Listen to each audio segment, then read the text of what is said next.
Hello, and welcome to my channel, Done For You Journals, where I share tips and tools to help you make passive income creating your own custom workbooks and journals that you can sell for free on Amazon. Today on the show, I have Lillian Brummet, who has written a book to help authors promote their own books, and the book is called Purple Snowflake. Welcome, Lillian. Hi, Tina. Thanks for having me on your show. And everyone, thanks for joining us today. It's great to have you here. Great. So let's start by finding out a little bit about who is Lillian. So maybe tell us about who you Okay. are, where you're from, and what business you're in. Okay. Well, I'm a Canadian. I was actually born in California, emigrated up here when I was about 8 years old with my family.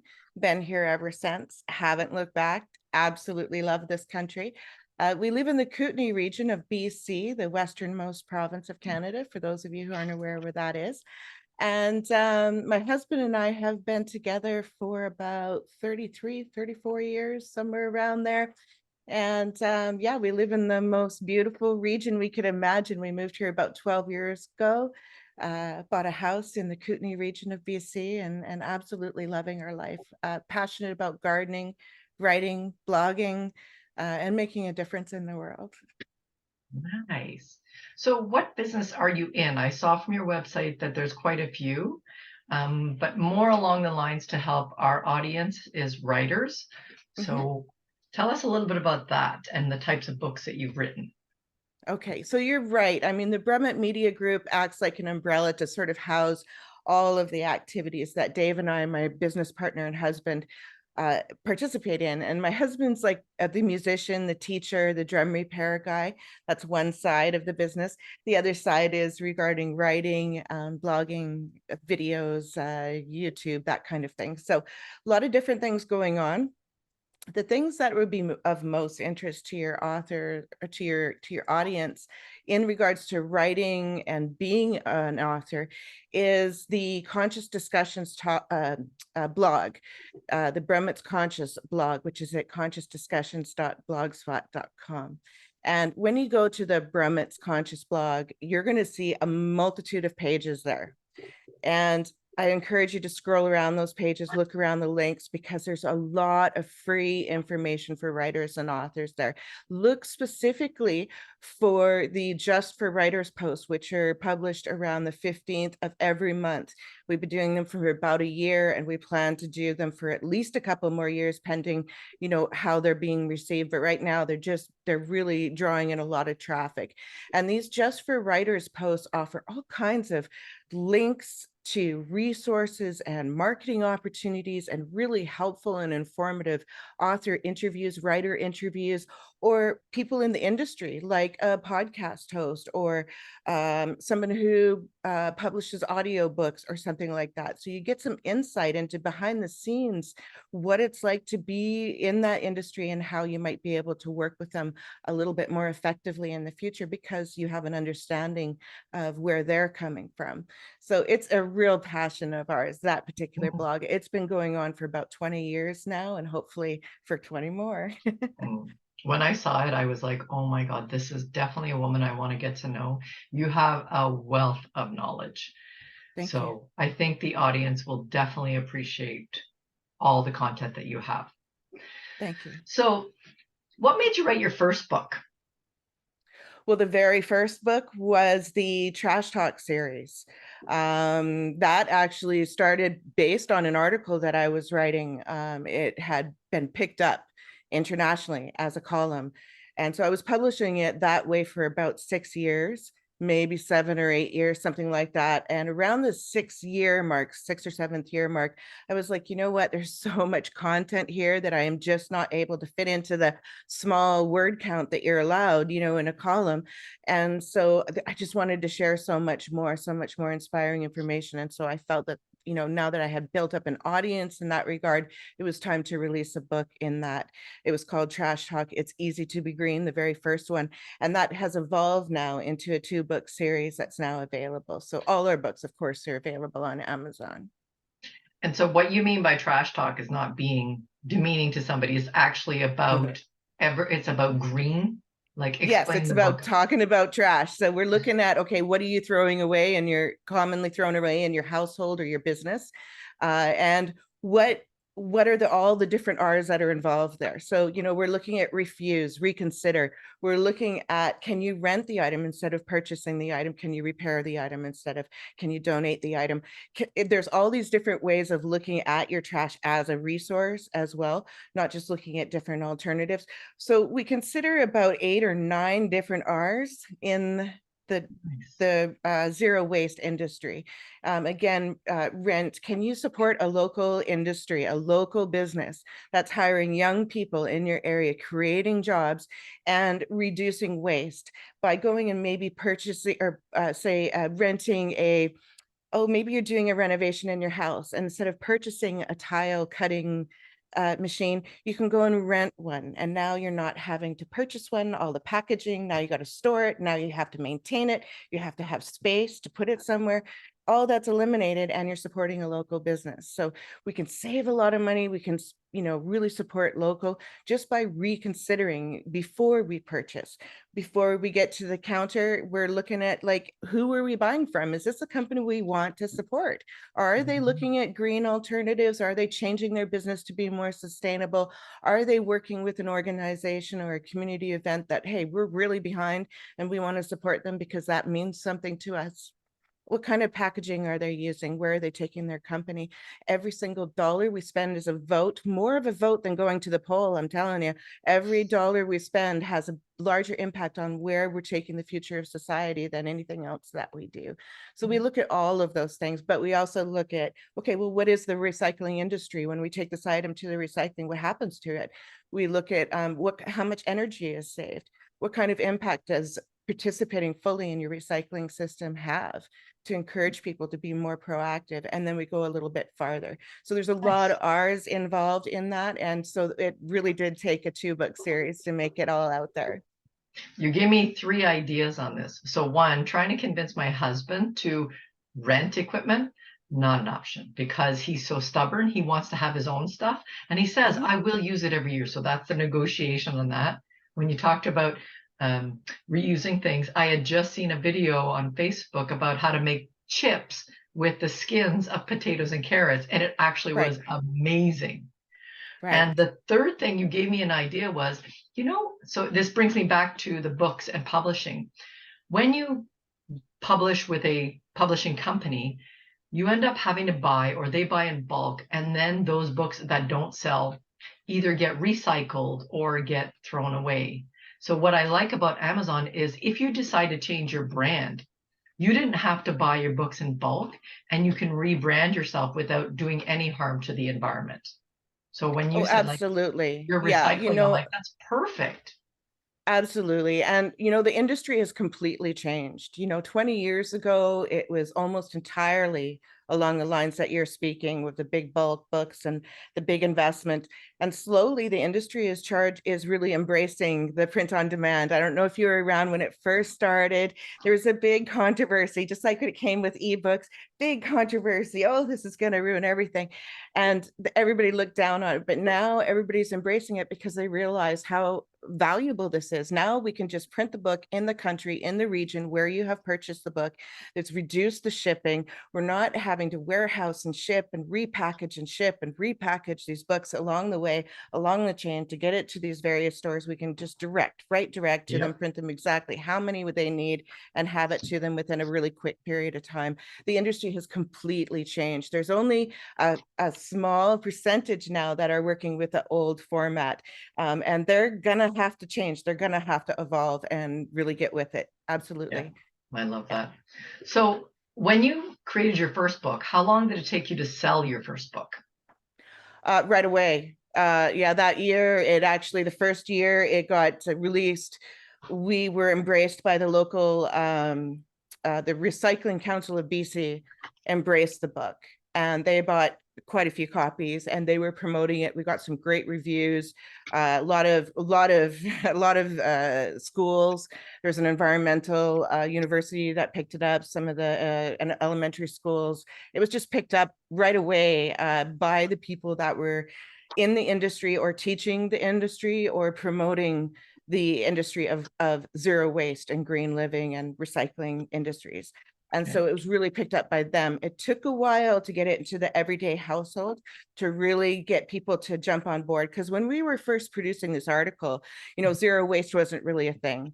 We were just barely recycling newspapers and I think glass bottles then. It was really Mhm. limited.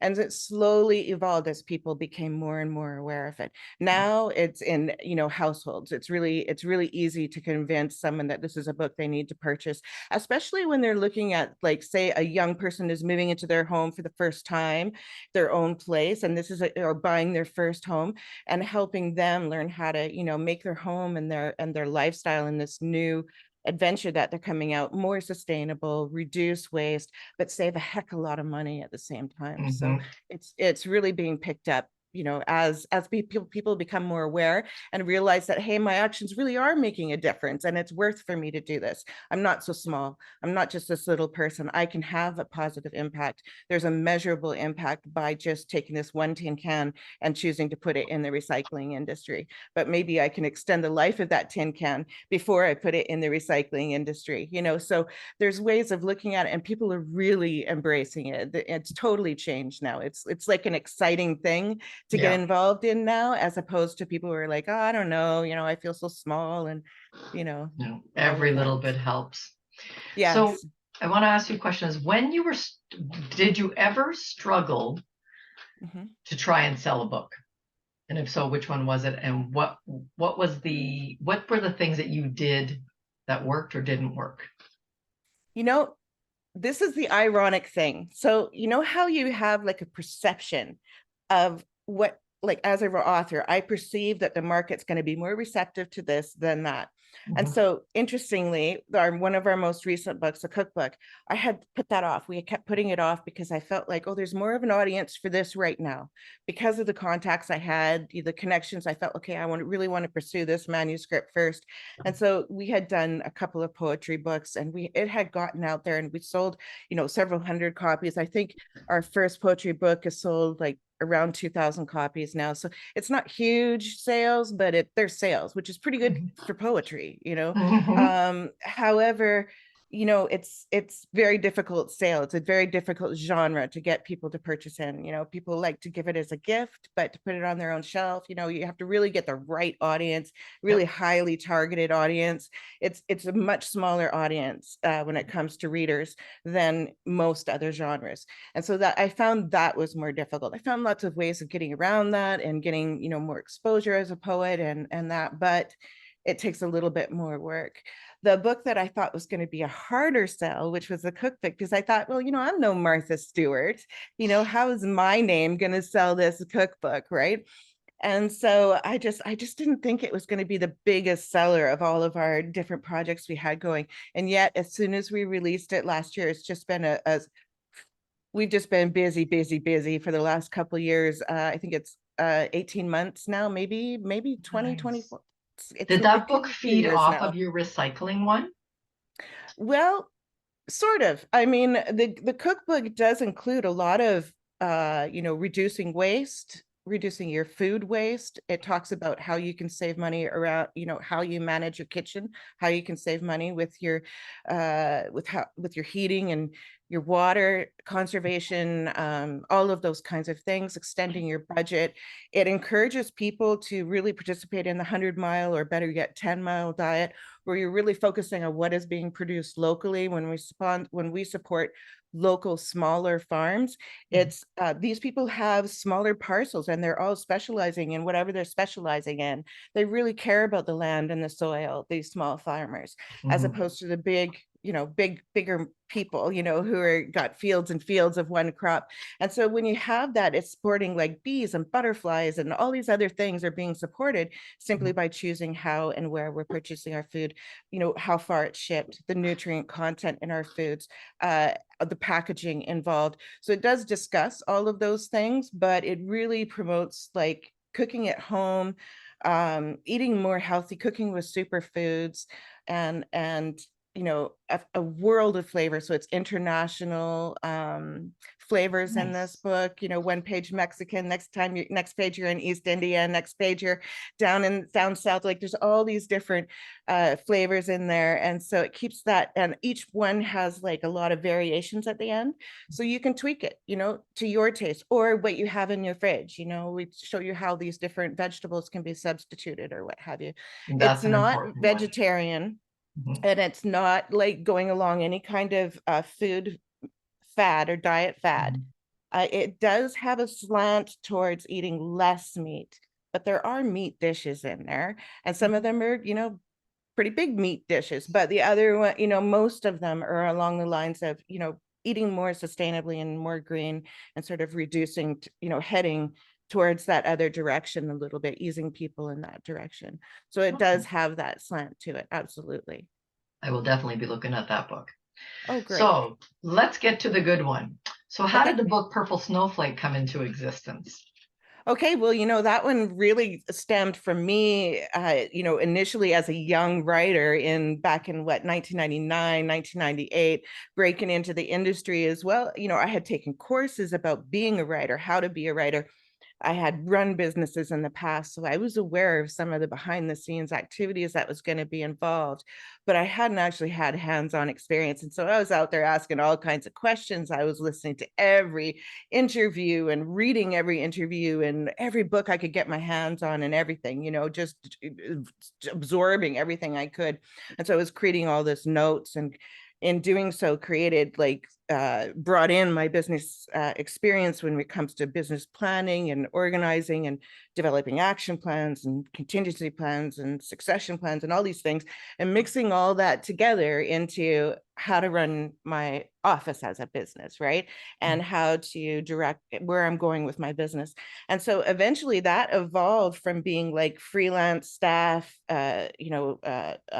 positions where it was a different genre of writing, and it evolved from there, bringing in my media experience from running radio shows and working with newspapers and magazines. And so I brought all of that experience together and created sort of a like a guide for myself. So every time I was coming into releasing a new book, I didn't have to sit there and go, okay, I'm going to have to create a whole new plan for this book. I basically just opened my plan and, you know, okay, what's next? You know, it was Nice. sitting there ready for me, you know, tick, tick, tick.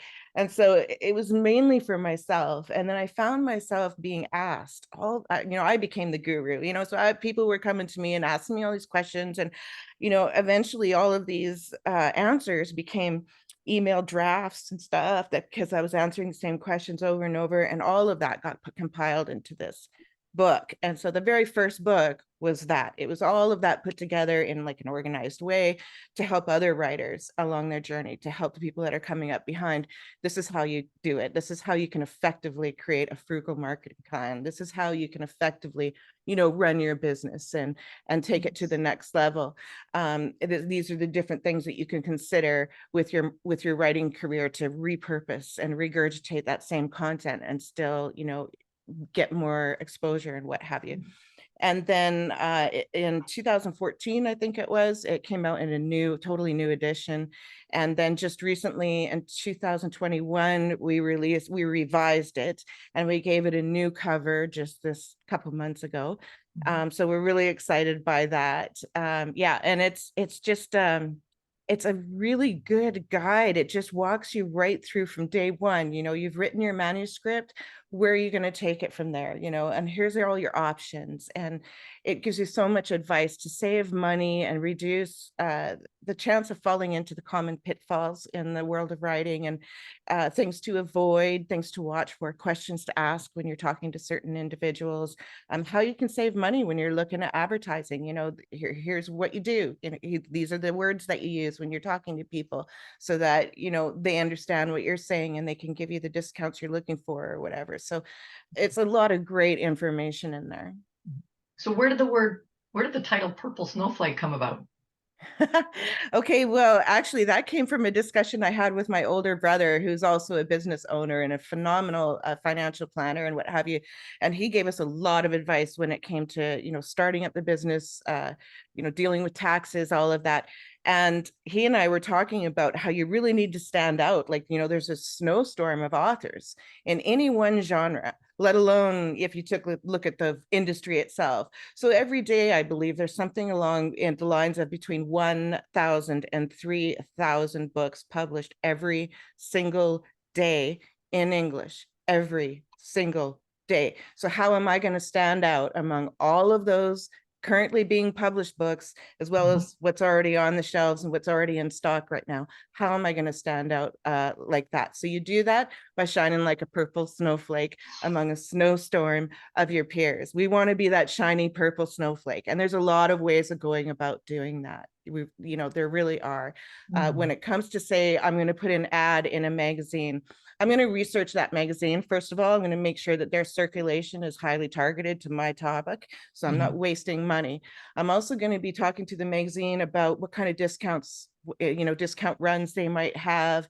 Sometimes magazines will have like a deadline, and if they haven't filled all their spots within a certain deadline, then they'll allow you to come in at a lower price range for those ads, but you have to be kind of on a list. So you tell them you want to be on that list, and when they have an opening, let you know.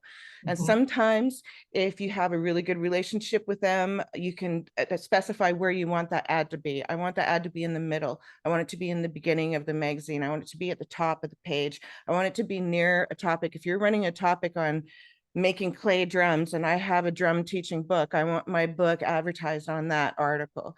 So you can talk to them and see what's coming up, what's in their magazine, where can your ad be placed, so that you have the most effective, reach and impact with that ad. And you're going to look at the other ads in that magazine for a few back issues. You're going to look back and you're going to say, okay, what are these other ads doing to stand out on that page? Which ones disappear when I'm scanning through the page? Which ones draw my eye to them? And I'm like, ooh, what's that over there? And what is that they did that made that happen? And so you're sort of evaluating that, and then you're taking elements of those things and you're making your own unique ad. You're not stealing from anyone, but you're taking elements, ideas, what they did, how they stood out, the shape of their ad, were the ones with bigger, bold outline on their ad standing out more than the ones that were shadow raised or whatever. And so you're looking at these different effects and how your ad is going to have the most effective use of your budget, right? Okay. So this brings me to the last question is, what are the 3 things that you would recommend to a new author to help them sell their book on a budget? Very first thing, get yourself some bookmarks. They will cost you a little bit. You can get some frugal bookmarks made. These are one of the most effective tools for marketing. There's a lot of retailers out there that have friendly counters that are willing to give them out to people. There's a lot of different ways that you can utilize them throughout your different activities. It's better than a business card. I'm telling you, do the bookmark. Make sure you're using both sides of your bookmark, not just the one side, and that you're putting all the information on there that you can. The second thing that you're going to want to do, you're going to want to have at least 13 pre-written articles, at least 13 of them, that pertain either to your experience in writing the book or the topic of the book itself.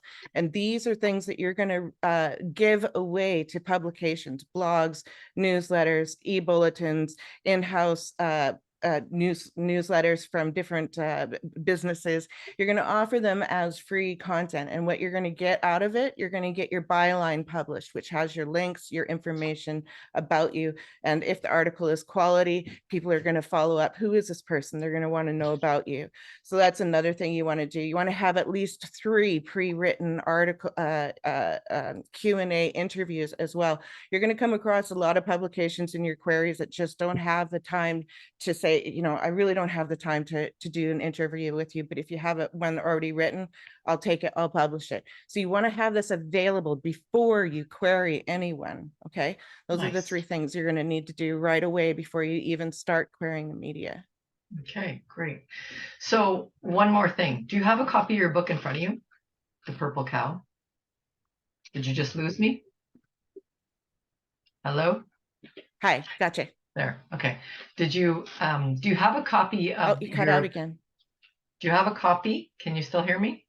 Yes, I do have a copy. Can you show it? Sure. Here it is. In front of you like There it is. this.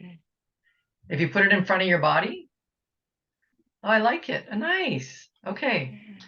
So where can they learn more about you or buy your book, Purple Cow, or the other one, the cookbooks and many of the other ones that you have for sale?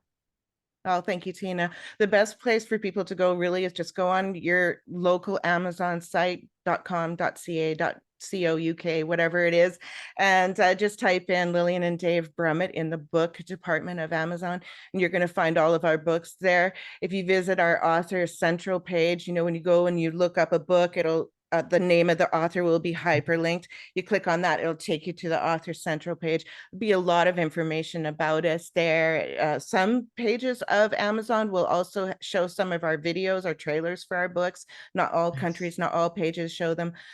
Some countries and pages will also show like links to our blog posts and things like that as well. That's the best way to go. You can also go on any search engine and honestly just pipe in, you know, Dave and Lillian Brummet or just the name Brummet, Brummet, and you'll find pages and pages of information about us and places to find us just in your search engine. Well, Lillian, thank you so much for taking the time. I really appreciate it. I learned a lot more than I was anticipating, so I appreciate that. Great. Now I'm actually going to take that into consideration, going, writing these articles in advance. I didn't think about that. Okay, so I will be for sure posting your information on the Facebook group as well as my website, doneforyourjournals.com. So if anybody's looking for some information, be sure to check it out, and we will talk soon. Thanks again, Lillian. Have a great day. Thank you. Bye. Bye.